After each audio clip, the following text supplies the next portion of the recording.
ആ കുടിക്കുന്ന നാരങ്ങ വെള്ളമാണെങ്കിലും ഞാൻ പാവയ്ക്ക ജ്യൂസ് എന്ന് പറഞ്ഞാൽ അവനത് വിശ്വസിക്കും. അലുവയിൽ നിന്നാണ് ആലുവ ജംഗ്ഷൻ ഉണ്ടായെന്ന് പറഞ്ഞാലും ഇവനത് വിശ്വസിക്കും. എന്തു പറഞ്ഞാലും അങ്ങ് വിഴുങ്ങി അങ്ങ് വിശ്വസിക്കും. അടുത്ത ആഴ്ച ഒരു മരണം ഉണ്ട് കേട്ടോ, പോണം. പോടാ, പോയിരിക്കാൻ പറ്റുമോ? പിന്നെ പോണം. 1000 രൂപ എനിക്ക് തരാനില്ലായിരുന്ന? അത് കഴിഞ്ഞ മാസം ഞാൻ തന്നല്ലേ?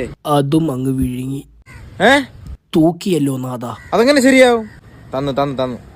നമുക്ക് ഒരു ആഗ്രഹം സാധിക്കണമെങ്കിൽ ഈ തെങ്ങിന് ഫുള്ളും വലയം വെച്ചാലേ ഭയങ്കര നേട്ടമായിരിക്കും. എന്താ ഞാൻ എന്റെ കണ്ണുകൊണ്ട് കാണുന്നേ? ഒരു മനുഷ്യ കുഞ്ഞല്ലേ ആ കിടന്ന് കറങ്ങുന്നേ. ആ കാണുന്നതേ മാൻ. അതിന്റെ കിണുങ്ങാമണിയിലെങ്കിലും നോക്കിട്ട് മനസ്സിലാക്കടാ, അത് പട്ടിയാണെന്ന്. ടാറ്റ കമ്പനിയില്ലേ, എന്റെ വാപ്പാടയാ. അയ്യോ, നീ എന്താ ഇങ്ങനെ ആയി പോയാ? എന്ത് പറഞ്ഞാലും വിഴുങ്ങിക്കോണം. അടുത്ത ആഴ്ച ആ മരണത്തിന് ഞാൻ കാണൂല കേട്ടാ. എനിക്കൊരു ഇന്റർവ്യൂ ഉണ്ട്, അതിന് ഞാൻ പോവും. അതുകൂടെ പറയാനാണ് ഞാൻ നിന്ന കേട്ടാ. ഞാൻ കാണൂലേ.